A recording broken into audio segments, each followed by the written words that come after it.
Laura always dreamed of a love like sunlight, warm, clear, and life-giving. When she met Jack at a friend's company party, she felt like she'd found her personal sun. He was charming, witty, and looked at her as if she were the only woman in the world. Jack seemed perfect.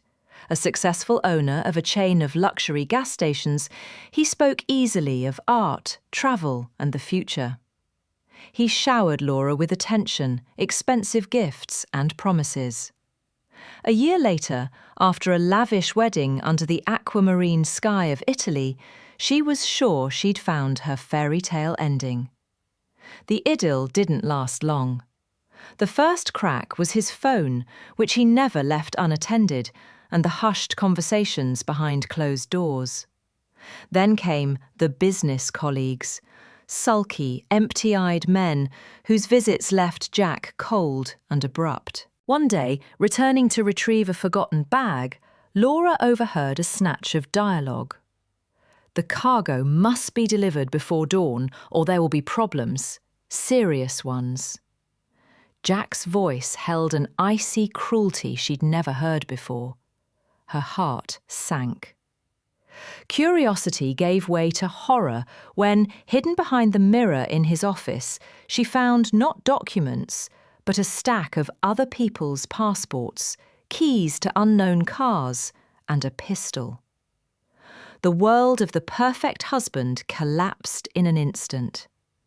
Jack turned out to be not a businessman, but a calculating and ruthless bandit, whose business was shrouded in the shadows of violence and fear.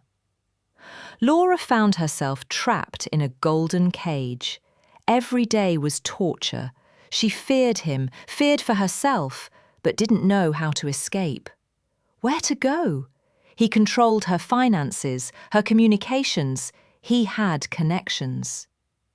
The thought of going to the police was terrifying. Who would trust the wife of a wealthy man? What if his people were everywhere? She felt like a bird in a velvet-walled cage, and with each passing day, the walls were closing in. The solution came from an unexpected source. Her only outlet was volunteering at an animal shelter. There, among devoted eyes and wagging tails, she could breathe. It was there that she met Mark, a veterinarian with a quiet voice and calm hands. He didn't ask unnecessary questions, but one day, noticing her tear-stained eyes and the bruise on her wrist, which she tried to chalk up to awkwardness, he quietly said, "Sometimes the safest place is where no one will look for you. And there are people who are willing to help without asking names." These words became the key. Through Mark, she secretly contacted an organisation that helps victims of domestic violence and dangerous situations. They devised an escape plan for her that would leave no trace. With a small backpack, an old phone, and a heart pounding, Laura followed all the instructions. She turned off all tracking apps, took the train to the next town, and there she was met by a strange but saviour-like woman from the organisation. The first months in a new city, under a new name, were filled with fear and numbness. But she began to live anew. She found a simple job and rented a small apartment. And then Mark appeared in her life again, who, as it turned out, had moved to the same city. Their friendship, built on mutual respect and quiet support, gradually grew into something more. It wasn't a blinding flash like with Jack, but a slow dawn, warm, steady, and genuine. One day, sitting with him on a park bench, watching the shelter dogs play, Laura realised she had found her true salvation. Not in escape, but in the opportunity to trust, smile, and love again. Jack and his world were a nightmare in the past, and her new love, which had come without fanfare but with a willingness to be her safe haven, was the beginning of a story in which she was the author, the heroine, and the happy ending all rolled into one.